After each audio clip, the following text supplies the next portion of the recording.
Tu t'es déjà demandé pourquoi certaines personnes arrivent à créer des beaux designs sur Canva sans y passer des heures alors que toi tu galères? Alors je te rassure, non tu n'es pas maudite et non ce n'est pas juste une question de créativité. En réalité c'est une question d'habitude et de méthode. Parce que les pros de Canva, ils recommencent pas de zéro à chaque fois. Ils ont des astuces qui sont devenues des habitudes, des réflexes et qui font toute la différence dans leur création. Le problème c'est qu'on t'apprend pas forcément ces petites astuces quand tu débutes sur Canva. Alors dans cette vidéo, je t'ai rassemblé mes 7 hacks que j'utilise quasiment tous les jours et qui vont être game changer si tu veux créer plus rapidement et mieux. Alors c'est parti, je vais te montrer tout ça. Alors le hack numéro 1, ça va être d'utiliser l'application Canva quand tu es sur ton ordinateur plutôt qu'utiliser un navigateur comme Google Chrome, Safari et partir en fait depuis le site web Canva. Parce que souvent, la plupart des personnes, ce qu'elles font, c'est que donc moi là je vais ouvrir Safari, on vient sur Canva comme ça en fait directement depuis notre navigateur. Donc en soi,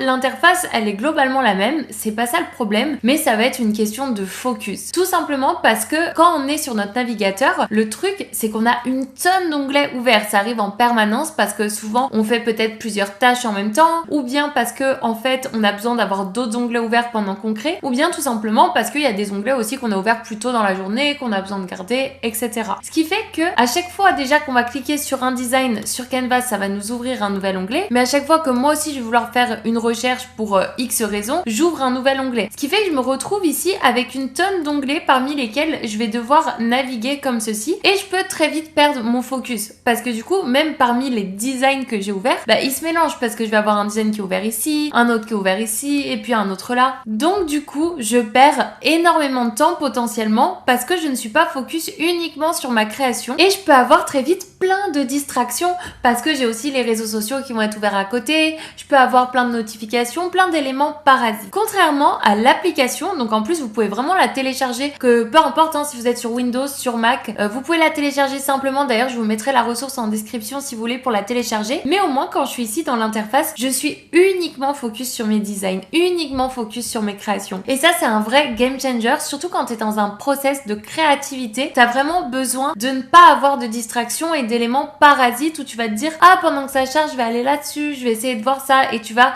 naviguer parmi d'autres onglets. Au moins ici, à chaque fois que j'ouvre un nouveau design, certes j'ai bien des nouveaux onglets qui s'ouvrent, mais je navigue uniquement parmi mes onglets Canva. Et puis du coup quand j'ajoute un nouvel onglet, c'est pour ouvrir un nouveau design, un nouveau format par exemple. Donc ce qui fait que je suis bien focus à chaque fois sur mes créations et en plus de ça, j'ai tous les outils à disposition parce que par exemple si tu utilises Safari, il y a des outils parfois qui sont bloqués comme c'est le cas avec la pipette de couleur qui est disponible sur Chrome mais par exemple pas forcément sur Safari. Alors au moins sur l'application, t'es sûr en fait que tout soit toujours à jour et puis du coup c'est très fluide et je trouve ça bien même de scinder en fait les tâches que tu vas faire avec les pages internet que tu as ouvertes versus tes designs parce que tu peux quand même switcher très facilement entre ici ma page de mon application et puis ici mes onglets qui sont sur internet sur mon navigateur. Honnêtement c'est un petit switch mais qui fait vraiment toute la différence. Personnellement je l'ai installé sur mes différents appareils, donc que ce soit mon téléphone, mon ordi à mon bureau, mon Mac, donc je l'ai vraiment installé de partout et je te recommande vraiment de le faire parce que tu vas voir, ça va être beaucoup plus fluide ton expérience de création. Alors maintenant que tu sais comment te mettre dans de bonnes conditions pour commencer à créer avec l'application, le deuxième hack qui est obligatoire pour pas que ça devienne ingérable, c'est d'organiser ton interface Canva. Parce que ce qui se passe,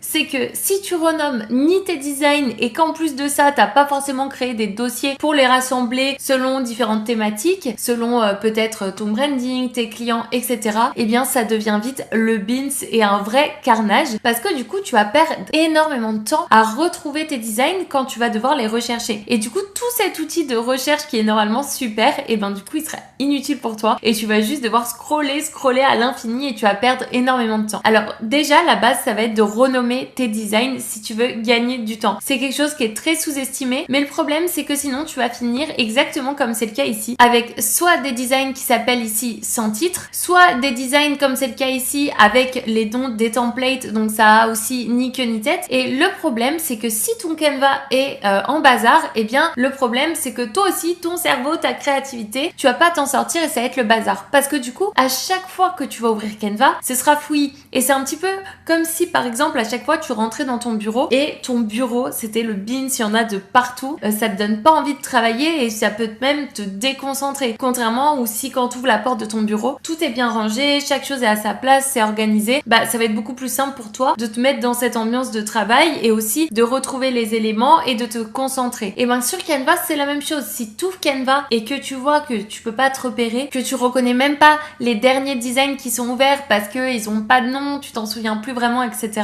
Et ben le problème, c'est que quand tu vas devoir créer, ça va devenir de plus en plus fouillis et tu vas perdre de plus en plus de temps. En plus de ça, si tu utilises aussi Canva sur mobile, et ben les titres, là je peux les voir vraiment dans leur globalité, mais ils vont apparaître beaucoup plus gros et on verra moins de mots. Donc le problème, c'est qu'en plus si tu les renommes mal ou tu les renommes pas du tout, et ben si tu utilises la version mobile de Canva, c'est encore pire pour te repérer parce que du coup pareil, tu pourras pas utiliser la recherche ici et ça va être un vrai carnage. Alors mon astuce, c'est que à chaque fois que tu commences une création, que tu ouvres un design, tu dois toujours prendre l'habitude de la renommer. Donc si par exemple ici j'ouvre un format de template Instagram, sans perdre une seconde, je viens ici et là je viendrai nommer mon design. Quand tu nommes ton design, pareil, essaie de garder une logique parce que parfois on met un peu un nom qui nous passe par la tête, mais quand on veut le retrouver après, on n'y arrive pas parce que le nom n'était pas clair. Donc moi je te recommande vraiment d'utiliser un nom qui va être clair pour toi. Donc par exemple ici, si je crée un post Instagram pour un client, je pourrais par exemple venir renommer mon carrousel par le nom de mon client, le format et le sujet. Donc par exemple Salon B qui est mon client avec carrousel Instagram et c'est un carrousel sur 3 mythes. Et comme ça au moins je pourrais le retrouver facilement, soit à travers le nom de mon client, soit à travers par exemple le sujet. Mais au moins j'ai un titre qui était clair. L'idée c'est d'avoir un titre qui fonctionne pour toi. Je pourrais très bien mettre juste par exemple Salon B et mettre Instagram par exemple et 3 mythes, ou je pourrais juste mettre par exemple ce titre là. L'idée c'est que tu crées un système où tu vas pouvoir te repérer. Et le deuxième élément qui va vraiment t'aider à pouvoir t'organiser, et ben c'est de te servir du fameux onglet ici projet qui te permet de créer des dossiers qui vont te permettre du coup de te repérer et de retrouver tes designs plus facilement. Surtout si tu mènes en fait plusieurs projets en même temps, si tu gères peut-être plusieurs clients en même temps, et ben tout ça, ça va faire que tu peux te repérer hyper facilement. Et pareil, si tu as des collaborateurs ou une équipe avec laquelle tu travailles sur Canva, et ben ça va être beaucoup plus simple d'organiser les différents designs à travers des dossiers, un peu comme tu le fais au quotidien déjà avec les fichiers de ton ordinateur par exemple. Ça y est, maintenant tu sais ce qu'il te reste à faire si tu veux retrouver tes designs rapidement. Va renommer tout ça dans ton interface. Et on va passer maintenant au troisième hack qui personnellement a été un vrai game changer et qui concerne toujours un petit peu l'organisation. C'est le fait d'ajouter des designs en favoris. Mais pas juste en favoris dans le dossier favoris, non. C'est les ajouter en favoris pour venir personnaliser ton menu latéral et ouvrir tes designs beaucoup plus vite. Je m'explique. En général, il arrive souvent qu'il y ait des designs sur lesquels tu reviennes tout le temps, des templates sur lesquels tu reviennes tout le temps parce que tu pars toujours de la même base et du coup tu as besoin d'utiliser tes designs régulièrement. Si tu crées du contenu, c'est peut-être un carrousel LinkedIn ou Instagram, c'est peut-être tes miniatures YouTube, c'est peut-être ton tableur de comptabilité, ça peut être vraiment plein de choses, mais c'est des éléments comme ça sur lesquels tu reviens souvent. Le problème, c'est que si tu crées aussi entre-temps plein d'autres designs par exemple, ton interface ici, elle va se remplir très vite. Tu as très vite de nouveaux designs qui arrivent et du coup à chaque fois, tu dois soit venir les rechercher dans la barre de recherche pour les réouvrir ou bien tu dois en fait un petit peu scroller ici. Mais ce que tu ne sais peut-être pas, c'est que tu peux te servir du menu latéral comme raccourci. Donc là, il est fermé, mais si j'ouvre le menu, tu as peut-être déjà remarqué ici que toi, c'est vide. Tu as peut-être un petit message comme ça, inviter des personnes ou une petite info. Mais ici, c'est un endroit que tu peux venir personnaliser. Parce que par défaut, tu vas avoir tes designs récents qui vont s'afficher, ceux que tu as récemment ouverts, mais tu vas pouvoir personnaliser ici en ajoutant des favoris, des designs que tu veux garder par exemple à portée de main. Et en plus, tu peux créer des catégories dans tes favoris du menu latéral. Donc par exemple, moi, il y a des designs que j'utilise tout le temps, notamment mon template de carrousel LinkedIn que j'utilise au moins chaque semaine pour créer mes posts. Ensuite, il y a des designs pour certaines catégories que j'utilise tout le temps. Par exemple, les designs pour ma formation Canva que j'utilise régulièrement en ce moment, ça va être les miniatures justement de mes modules et aussi mon plan de formation. C'est des choses sur lesquelles j'ai besoin d'y revenir souvent. Donc ici, j'ai créé une petite catégorie et quand je déroule, je retrouve justement ces deux designs. Pareil, pour YouTube, j'utilise très régulièrement le template de mes miniatures. Visuel YouTube, c'est tous les éléments que j'utilise pour venir un peu pimper mes intros, etc.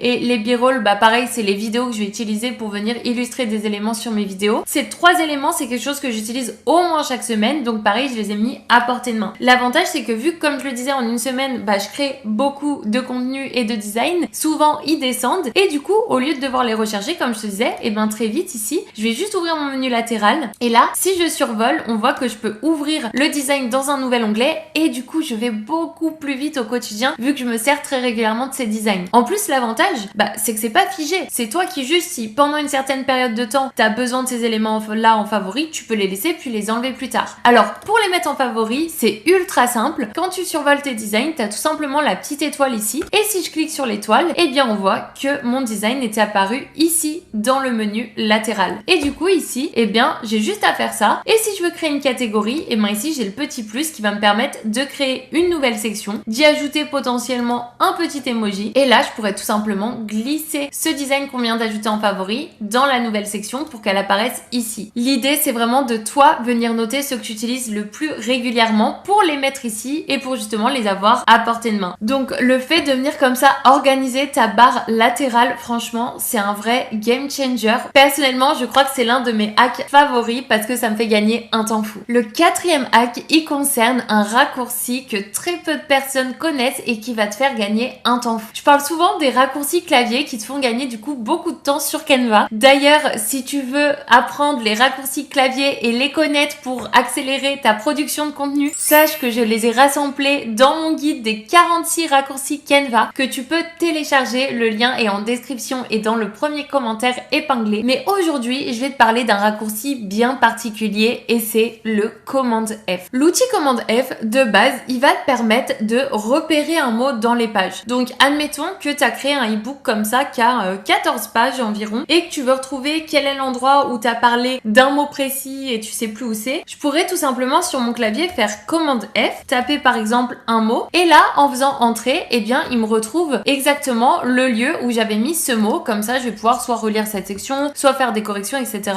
Puis on voit ici, il me voit en fait tous les mots où il y a écrit le mot about. On voit qu'il les retrouve dans les pages. Mais la fonction commande F, elle peut faire bien plus que ça et c'est là où ça va nous intéresser. Souvent, ce qui se passe, c'est que par exemple, tu vas faire une présentation, un document pour l'année par exemple 2024. Là, le problème, c'est que tu aimerais beaucoup réutiliser cette publication-là, ce design-là, mais malheureusement, on est en 2025, donc tu dois changer l'année 2024 à chaque fois qu'elle apparaît pour que ton document soit à jour. Le truc, c'est que ton document, il fait peut-être 50 pages et du coup, tu vas perdre un temps fou à devoir faire une tâche un peu relou et chronophage aussi, où tu vas devoir en fait venir remplacer manuellement à chaque fois le 2024 par 2025. Ou peut-être même pareil que tu as un document où tu te rends compte à la fin qu'il y a un mot sur lequel tu as fait une faute de frappe ou que tu as mal orthographié et que tu vas devoir retrouver où est-ce que tu avais bien écrit ce mot à chaque fois pour pouvoir le corriger parce que tu as peut-être oublié ne serait-ce que majuscule ou voilà, comme je te le disais, tu as fait une petite erreur. Ça, c'est des petites erreurs qui peuvent coûter énormément parce que ça te fait perdre du temps si tu dois le remplacer manuellement. La bonne nouvelle, c'est que la fonction commande F, elle nous permet pas juste de retrouver un mot, elle nous permet aussi de le remplacer en un seul clic. Et c'est ça qui va être génial et vraiment game changer. Donc, par exemple, ici, si par exemple j'ai ce document, ce e-book que j'aimerais beaucoup réutiliser pour cette année, mais malheureusement, je dois changer la date de partout. Ici, je pourrais tout simplement mettre le mot 2024 qu'on est venu rechercher et moi, j'aimerais le remplacer par copyright 2025 pour vraiment venir, voilà, bien dire que c'est protégé par les droits et mettre aussi l'année qui est actualisée. Et bien là, ce que je pourrais faire, c'est faire remplacer tout. C'est-à-dire que vu qu'il y est sur chaque page le 2024, ça va le détecter sur chaque page et le remplacer de partout. Donc là, je fais remplacer tout. Et là, on voit que sur chaque page, il y a bien écrit tout en bas copyright 2025. Et si jamais finalement je veux écrire juste 2025, ici, je vais tout simplement copier-coller copyright 2025, le mettre dans le mot de la recherche et là, je fais remplacer tout. Et là, sur chacune de mes bas de page, j'ai bien l'année qui s'est actualisée. Et ça, c'est génial parce que du coup, si tu as fait une erreur sur un mot ou une tournure de phrase, tu vas pouvoir l'écrire ici et puis le remplacer et faire remplacer tout. Et tu passes d'une erreur qui allait te faire perdre un temps monstre à finalement, en fait, une petite erreur qui est pas si grave parce que tu vas prendre seulement quelques secondes à la corriger grâce à ce raccourci clavier. Et aussi, même si c'est pas une erreur, ce qui est génial, c'est que tu vas pouvoir réutiliser des anciens documents comme ça qui étaient datés ou qui avaient un nom, et tu vas pouvoir les mettre à jour. Même si par exemple tu avais écrit le nom d'un client quelque part et puis là tu veux l'envoyer à un autre client, eh bien je pourrais très bien faire commande F et remplacer le nom de l'ancien client par le nouveau de partout en un clic. Donc tu vois, ça fait vraiment gagner un temps fou et c'est vraiment un raccourci qui est sous-estimé. Et d'ailleurs, si tu veux une autre astuce qui te permet un peu de gagner du temps et d'éviter les erreurs, eh bien laisse-moi te présenter le 5e hack qui est de dupliquer tes designs. Alors, qu'est-ce que j'entends par dupliquer tes designs? Eh bien, c'est de jamais écraser ta version de base. Parce que souvent, ce qui se passe quand tu es en train de créer, c'est que par exemple ici, on a créé notre page de couverture de notre ebook, mais là on se dit tiens, si finalement j'essayais de mettre le fond plutôt dans ce marron et puis l'encadré beige, que je voulais inverser les couleurs. Souvent ce qui se passe, c'est que tu le fais à même ton design ici. Donc ici je commencerai à tout modifier sur ma page, etc. Le problème, c'est qu'il arrive aussi souvent qu'après tes modifications, tu te rends compte que tu préférais la version antérieure. Sauf que du coup maintenant, eh bien tu dois refaire toutes les mêmes actions en sens inverse pour revenir à ta version de base. Et parfois même, tu n'arrives pas à recréer la version que tu avais précédemment parce que tu as fait trop de modifications depuis et puis tu t'en étais pas aperçu. Donc un conseil que je te donne et un hack qui est vraiment game changer quand tu vas créer, c'est de prendre l'habitude de dupliquer ton design à chaque fois que tu es plus ou moins satisfaite de là où tu en es. Donc si par exemple ici je voulais ne serait-ce que changer les couleurs, eh bien je viendrais dupliquer cette version là et seulement maintenant je viendrais essayer d'inverser finalement toutes les couleurs comme ceci pour voir un petit peu ce qui rendrait le mieux et pour choisir en fait la version que je préfère. Et c'est seulement maintenant que je déciderai quelle version je vais garder. Et finalement je préfère la plus claire, donc après je pourrais supprimer celle-ci, ou je vais pouvoir comme ça essayer plusieurs variantes. Peut-être que pareil je pourrais dupliquer celle-ci et là je me disais tiens moi je voudrais essayer une autre version où j'aurais ma photo comme ça un peu plus ronde, pareil pour mon encadré, et du coup ici je pourrais venir faire des ajustements sans jamais perdre la version de base, qui fait que du coup finalement si je préfère la deuxième je pourrais garder celle-ci, mais si jamais je peux toujours repartir de celle-là et la dupliquer. Et si pareil là j'ai un doute, je suis satisfaite de cette version là, je pourrais totalement aussi décider de la dupliquer, faire quelques ajustements, et comme ça au moins, même si à la fin je préfère celle sur laquelle j'aurais fait mes ajustements, j'aurai toujours l'ancienne version au cas où que je pourrais supprimer si vraiment j'en ai pas besoin, mais au moins je ne devrais pas repartir de zéro à rechercher ma toute première version. Ça c'est une astuce que je me sers tout le temps quand je crée des designs, je duplique toujours mon format pour ne jamais perdre ma version de base de laquelle j'étais satisfaite. Et d'ailleurs je m'en sers très souvent quand je crée mes différentes miniatures parce que j'ai souvent besoin de créer plusieurs variantes et j'ai besoin de savoir ce que je préfère. Donc au lieu à chaque fois en plus de tout effacer sans faire exprès, je vais par exemple dupliquer cette variante là et me dire ok qu'est-ce que ça fait si j'essaye finalement sans le titre, que je viendrais grossir ça, que j'enlèverais des icônes par exemple pour la simplifier comme ceci, et là je peux me rendre compte ok soit ça me fait une autre variante, soit encore une fois je préférais celle-ci donc je peux la supprimer, et au moins j'ai pu tester une autre mise en page sans prendre le risque de tout perdre. L'avantage c'est que ça t'évite vraiment les minces c'était mieux avant, et ça t'évite de te mordre les doigts parce que du coup tu peux tester plusieurs variantes sans crainte, que ce soit avec des nouvelles couleurs, typo ou mise en page. Tu peux comparer calmement quelle version tu préfères pour sélectionner la meilleure, et du coup t'as un processus de création qui va plus vite parce que t'as pas de regrets parce que t'as perdu ta version, et aussi le fait de pouvoir comparer ça t'aide à t'améliorer pour avoir un œil critique à travers tes propres designs. Et en fait là tu pourrais te dire mais est-ce que c'est pas plus long d'avoir plusieurs versions que tu dupliques? Eh bien non, parce que souvent aussi il arrive que tu aies dupliqué ta version et de base et puis que finalement tu t'en sers pas parce que tu as fait des modifications qui sont très attractives et qui fonctionnent, et du coup tu vas juste la supprimer. Mais c'est comme garder en fait une sorte de sécurité. Donc c'est vraiment une astuce que je te recommande d'adopter dès maintenant pour éviter de revenir à chaque fois 1000 fois en arrière. Maintenant je vais te parler de mon 6e hack qui est de commenter tes propres designs. Alors l'option des commentaires, peut-être que tu la connais, mais on l'associe tellement en fait à un outil de collaboration que souvent c'est une fonctionnalité qu'on va même délaisser parce que si par exemple t'as pas forcément d'équipe, que tu collabores pas forcément avec grand monde,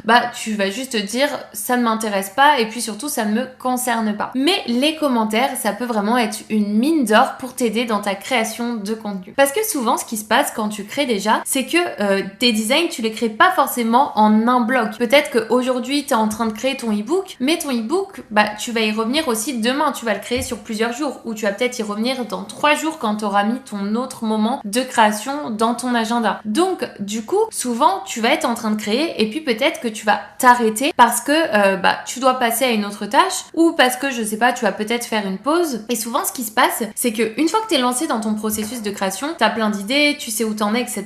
Mais dès que tu t'arrêtes et que tu fais une pause, tu peux très vite oublier. Et souvent, on se fait un peu trop confiance en mode mais je me souviendrai de cette idée. Non, on oublie souvent les idées, ce qu'on était en train d'écrire ou ce qu'on voulait faire. Et donc du coup, les commentaires, c'est là où ils vont intervenir. Ils vont permettre de nous laisser des propres annotations, des petites notes à nous-mêmes qui vont justement nous permettre de ne pas avoir d'oubli. Donc par exemple ici, moi ce que je fais très souvent sur mes designs, eh bien c'est que je vais me laisser des petites annotations. Par exemple ici, l'encadré, je sais que je voulais essayer une version avec une couleur plus claire.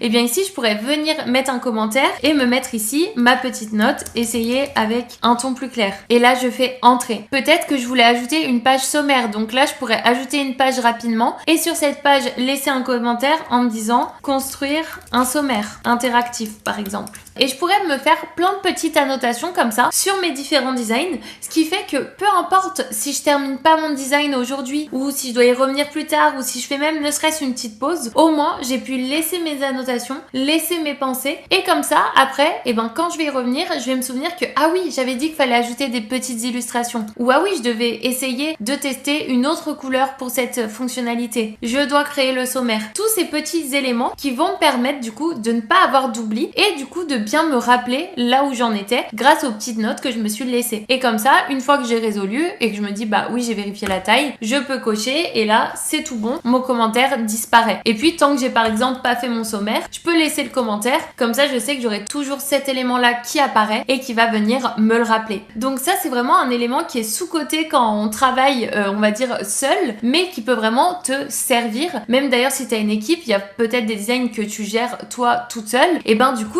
tu peux vraiment te servir des commentaires comme petite annotation personnelle. Et aussi l'avantage c'est que des fois il y a des personnes qui se mettent ces annotations là, mais du coup elles vont ouvrir par exemple l'application Notes et les noter dans l'application. Mais encore une fois en fait tu fais juste qu'utiliser une application externe et tu te retrouves par exemple avec une note par-ci, peut-être une note sur une feuille de papier et en fait t'as des notes qui partent dans tous les sens et au final tu vas par exemple quand même oublier ou ça sera pas clair sur quel élément précis tu devais modifier, quelle image tu parlais dans ton annotation. Alors que là déjà vu que je sélectionne l'élément, je suis très précise sur ce que je vais venir commenter et en plus de ça tout est centralisé dans Canva donc je vais beaucoup plus vite. Donc ça c'est vraiment un outil qui est incroyable et qui est un peu sous-coté d'ailleurs les commentaires, donc utilise-le vraiment hein, aussi bien dans ton travail d'équipe pour vous laisser des annotations mais aussi bien pour toi-même. Alors ça y est, on est arrivé au 7e et dernier hack et celui-là tu vas voir, il est très simple mais il est vraiment game changer. Je suis sûre que tu vas te dire mais pourquoi je n'ai pas pensé à faire ça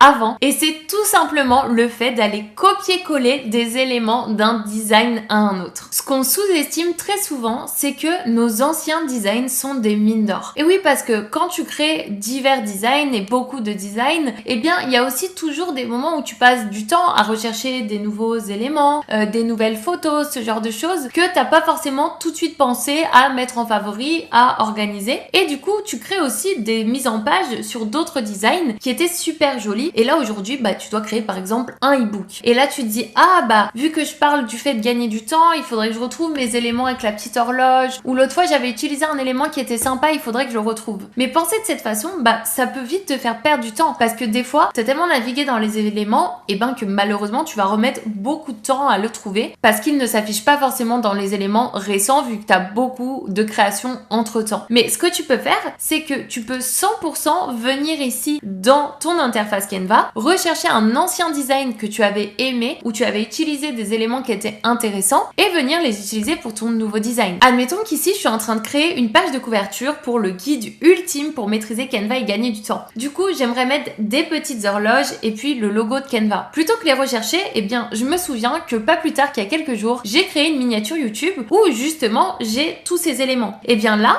je pourrais très simplement utiliser CTRL-C sur mon clavier, je navigue avec mon deuxième onglet, je fais CTRL-V et là mon élément a été collé. Du coup je peux l'utiliser très rapidement et le placer sur mon design. Et d'ailleurs je pourrais ici pareil prendre les petites horloges en faisant CTRL-C, CTRL-V et venir les intégrer ici sur mon nouveau design et on voit que ça m'a pris vraiment très peu de temps. Et comme ça j'ai pu pimper ma page de couverture en seulement 4 secondes parce que j'ai justement récupéré d'un ancien design. Et en plus l'avantage c'est que plus tu crées du design, plus tu fais des belles mises en page, plus tu as des éléments dans lesquels tu peux aller piocher plutôt qu'essayer de repartir à chaque fois de zéro. Vraiment, tes créations, c'est une mine d'or. Et là, je l'ai fait juste avec des éléments, mais je pourrais très bien aussi aller récupérer une mise en page. Parce que, admettons que pour cette page-là, eh bien, je voudrais récupérer un effet un peu scrapbooking que j'ai déjà fait sur un précédent post. Pareil, je pourrais venir ouvrir ce post. Je pourrais carrément venir tout copier-coller les éléments comme ça, tous les sélectionner et puis revenir ici, les coller comme ceci. Et là, je pourrais recréer en fait un peu la même chose et venir replacer comme ça mes différents éléments en adaptant les couleurs, etc. Donc, je peux en fait comme ça, très vite, sans m'embêter, réutiliser tous les éléments d'un précédent design. Et ça, c'est vraiment game changer quand tu ouvres vraiment ton champ des possibles et que tu ne te limites pas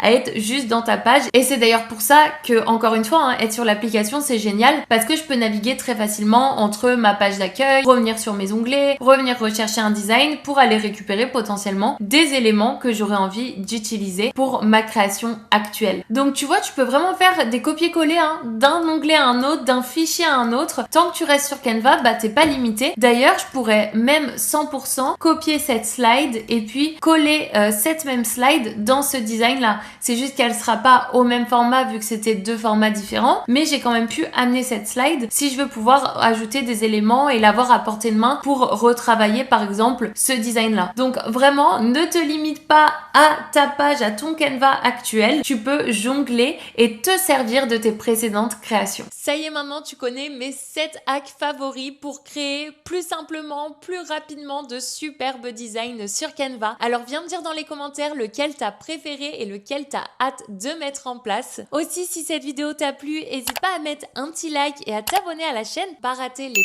prochaines astuces sur Canva. Si jamais tu as Canva gratuit et que tu aimerais tester les fonctionnalités de Canva Pro, eh bien sache que grâce à mon lien, tu peux l'essayer pendant 30 jours au lieu de seulement 14. Donc je t'invite à cliquer sur le lien qui se trouve en description. Et moi de mon côté, je te dis à très bientôt pour une prochaine vidéo. Bye!